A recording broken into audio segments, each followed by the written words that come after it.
அந்த திருட்டு பையில நல்லா பிடிக்கும். அந்த திருட்டு பைய கண்ண முடிக்கிட்டு அந்த பையனை பிடிக்கலாம். நம்ம ஊருக்காரமா அவன் அடிக்கிறானா அவனுக்கு எவ்வளவு நெஞ்சு அழுத்தம். இந்த ஊருக்காரியா இல்ல, நான் வெளியூர்காரி இருந்தாலும் நான் அடிப்பேன். நம்ம ஊர் எப்ப அந்த கம்பெனில அவங்களுக்கு வேலை கொடுத்தாங்களோ அன்னையில இருந்து இந்த வந்தாங்க நடக்குது. அந்த பையன் கண்டக்ட் போட்டு அடிக்கிறான், அது கூட ஒரு பொம்பளை வேற தனியாக டிக்கெட் வாங்கி சொல்லி அந்த டிக்கெட் கொடுத்த டிக்கெட்டை அமௌண்ட்டை மட்டும் கிழிச்சு எழுதிட்டு எனக்கு தனித்தனியாக டிக்கெட் போடணும்னு சர்டிஃபிகேட். டிக்கெட் வாங்கலன்னு கேட்டதுக்கு கழுத்தை பிடிச்சி நெருக்குறாங்க, இது பண்ண வராங்க. பொதுமக்களுக்கு எங்க பாதுகாப்பு? வந்தாரே வாழை வைக்கும் தமிழர்னு சொல்றாங்கல்ல, அதனாலதான் வந்து நம்ம நாட்டுக்கு கவர்மெண்ட் ஜாப் அவரு கண்ட்ராக்டர் டிக்கெட் கொடுக்குற வரவன அந்த சின்ன பையன் அடிச்சிருக்கான். இதெல்லாம் நியாயமா? இதெல்லாம் கேட்க கூடாதா? டிக்கெட் கேட்ட நடத்துனரை அங்கும் இங்கும் அலக்கழித்த வட மாநிலத்தவர், பொங்கி எழுந்த பொதுமக்கள். பேருந்தில் நடந்தது என்ன?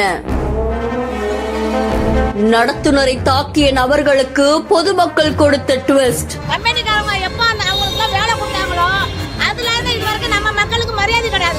ஈரோடு மத்திய பேருந்து நிலையத்திலிருந்து நாமக்கல் மாவட்டம் குமாரபாளையம் பேருந்து நிலையத்துக்கு அரசு பேருந்து ஒன்று வந்துட்டு இருந்திருக்கு. சுமார் 6 வடமாநில தொழிலாளர்களும் 3 வடமாநில பெண்களும் ஏறி இருக்காங்களாமா. அதுல நடத்துனர் ரஞ்சித் அப்படின்றவரு பயண சீட்டு கொடுத்துட்டு பணத்தை கேட்டிருக்காங்க. அப்போ அந்த 6 பேரு எங்களுக்கு தனித்தனியா பயணச்சீட்டை கொடுங்க அப்படின்னு சொல்லி நடத்துனர் கிட்ட வாக்குவாதத்துல ஈடுபட்டதோட அவரை தாக்குனதாகவும் கூறப்படுது. தனியாக டிக்கெட் வாங்கி சொல்லி அந்த டிக்கெட் கொடுத்த டிக்கெட்டை அமௌண்ட்டை மட்டும் கிழிச்சு எழுதிட்டு எனக்கு தனித்தனியாக டிக்கெட் போடணும்னு சர்டிஃபிகேட்.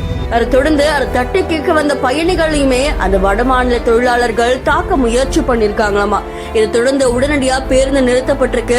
சாலையில போயிட்டு இருந்த வாகன ஓட்டிகள் பேருந்துக்குள்ள புகுந்து வடமாநிலத்தவரை சுற்றி வளைச்சு பிடிச்சிருக்காங்களாமா. அதை தொடர்ந்து காவல்துறை கிட்ட தகவல் தெரிவிச்சு குமாரபாளையம் காவல்துறையினர் 6 நபர்களையும் காவல் நிலையத்துக்கு அழைச்சிட்டு போய் விசாரணை மேற்கொண்டு வராங்க அப்படின்னு தெரிவிக்கப்பட்டிருக்கு.